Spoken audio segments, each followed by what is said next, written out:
Guys আসসালামু আলাইকুম। আপনারা সবাই কেমন আছেন? আশা করছি সবাই খুব ভালো আছেন। আলহামদুলিল্লাহ, আল্লাহর রহমতে আমিও খুব ভালো আছি। তো চলে এলাম স্পেশাল সরষে ইলিশ রেসিপি নিয়ে।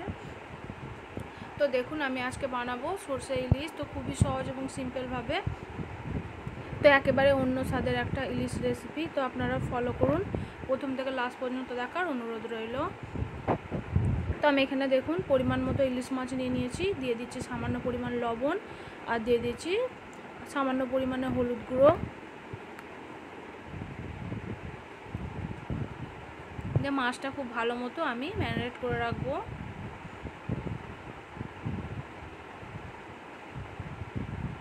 তো ইলিশ মাছটা একেবারে ফ্রেশ ছিল, অনেকটা বড় না, মিডিয়াম সাইজের, কিন্তু পুরো একেবারেই ফ্রেশ ছিল। তো দেখুন আমি এখানে লবণ, হলুদ আর সামান্য একটু সরিষার তেল দিয়ে ম্যারিনেট করে রাখবো।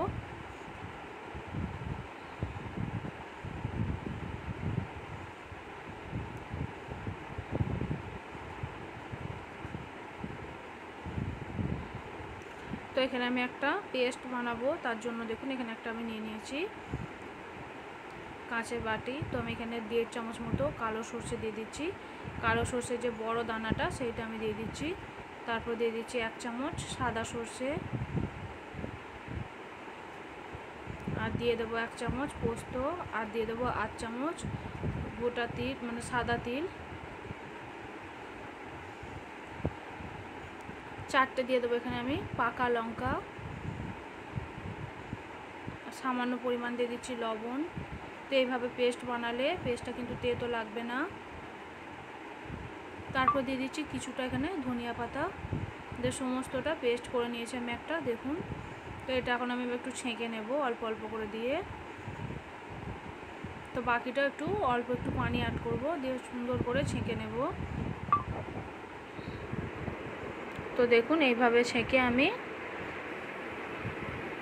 রেডি করে নিয়েছি। তো খোসাগুলো থাকলে একটু তেতো তেতো লাগবে, তার জন্য আমি এরকমভাবে ছাঁকনির সাহায্যে আমি ছেঁকে নিচ্ছি।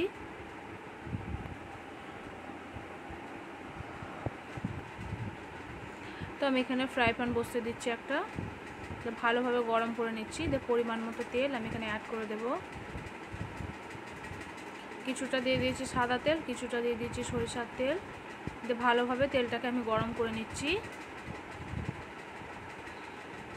তো ভালোভাবে গরম হয়ে গেলে ম্যারিনেট করা মাছগুলোকে আমি এবার দিয়ে দেবো তেলের মধ্যে। তো ইলিশ মাছ খুব একটা বেশি ভাজলে কিন্তু খেতে ভালো লাগে না, তাই আমি খুব বেশি ভাজবো না। দু পিঠটা লাল করে তুলে নেব।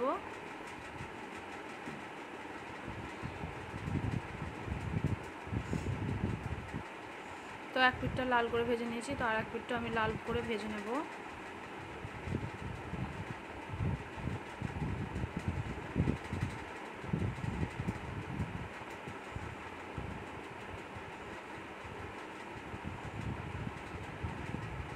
এবার আমি তুলে নিচ্ছি। খুব বেশি ভাজলে টেস্ট লাগবে না, টেস্টটা নষ্ট হয়ে যাবে, তার জন্য দেখুন দু পিঠটা উল্টে পাল্টে আমি তুলে নিচ্ছি।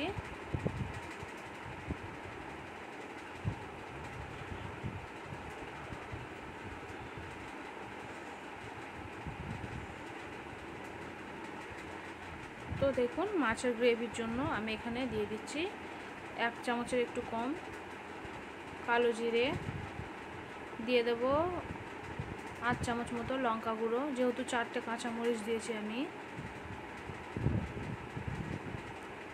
তো দেখুন তেলের মধ্যে আমি দিয়ে দিচ্ছি, দারুণ একটা কালার আসবে। তারপর দিয়ে দেব আমি এখানে রসুন বাটা। তো আদা না, এখানে আমি রসুন অ্যাড করেছি। তারপর দিয়ে দেবো সামান্য, মানে 1/2 চামচ মতো ধনিয়া গুঁড়ো, আর 1/2 চামচ দিয়ে দেবো হলুদ গুঁড়ো। ভালোভাবে আমি কষিয়ে নেব তেলের মধ্যে।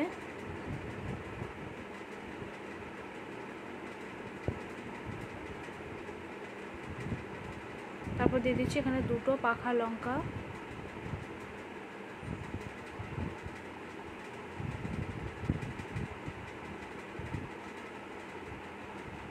তারপর দিয়ে দেবো স্বাদ মতো লবণ। সমস্ত মশলা ভালোভাবে কষিয়ে নেওয়ার পর আমি যে সরষে পোস্ত পেস্ট করেছিলাম তো সেইটা আমি এখানে দিয়ে দিচ্ছি। খুব ভালো মতো আমি একটু কষাতে থাকবো।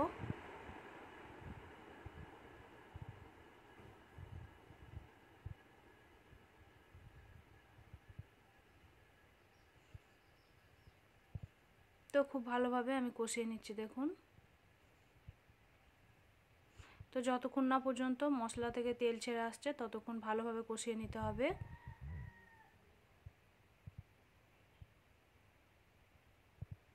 তো দেখুন কিছুক্ষণ এইভাবে কষিয়ে নিচ্ছি আমি, যতক্ষণ না তেলটা উঠে আসবে ততক্ষণ ভালোভাবে কষিয়ে নিতে হবে। এই কষানোটার কাছেই হচ্ছে টেস্ট। যত ভালোভাবে আপনি মশলাটাকে রেডি করবেন তত সুন্দর একটা টেস্ট আসবে। তো আমি ঢাকনা বন্ধ করে 1 থেকে 1.5 মিনিট মতো গ্যাসের ফ্লেম লোতে রেখে আমি কষিয়ে নিচ্ছি। তো দেখুন কিছুটা পরিমাণে তেল উঠে এসেছে, তো আরও কিছুটা এখনও বাকি আছে। তো তার জন্য আমি এখনও কিছুক্ষণ ঢাকনা বন্ধ করে কষিয়ে রেখে দেবো। তো দেখুন পুরোপুরি মশলাটা আমার ভালোভাবে কষানো হয়ে গেছে। তো কতটা পরিমাণে তেল ছেড়ে এসছে দেখেই বুঝতে পাচ্ছেন। তো এটা একেবারেই রেডি হয়ে গেছে। তো আমি আরও কিছুক্ষণ কষিয়ে নিচ্ছি।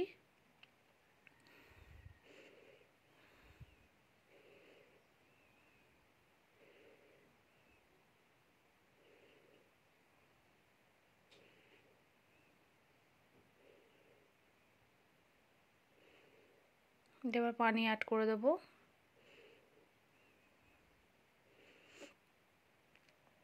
মাশাআল্লাহ কালারটা দেখুন কতটা সুন্দর এসেছে।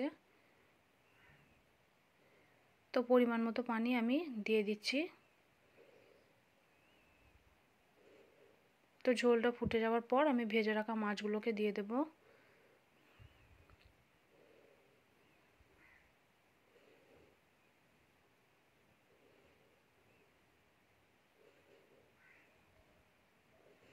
তো মাছগুলোকে দিয়ে আমি ঢাকনা বন্ধ করে 1 মিনিট মতো ফুটিয়ে নেব।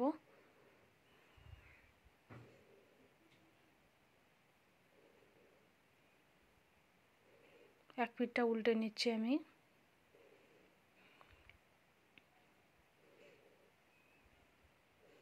তো আর এক পিঠটা আমি একইভাবে ফুটিয়ে নেব।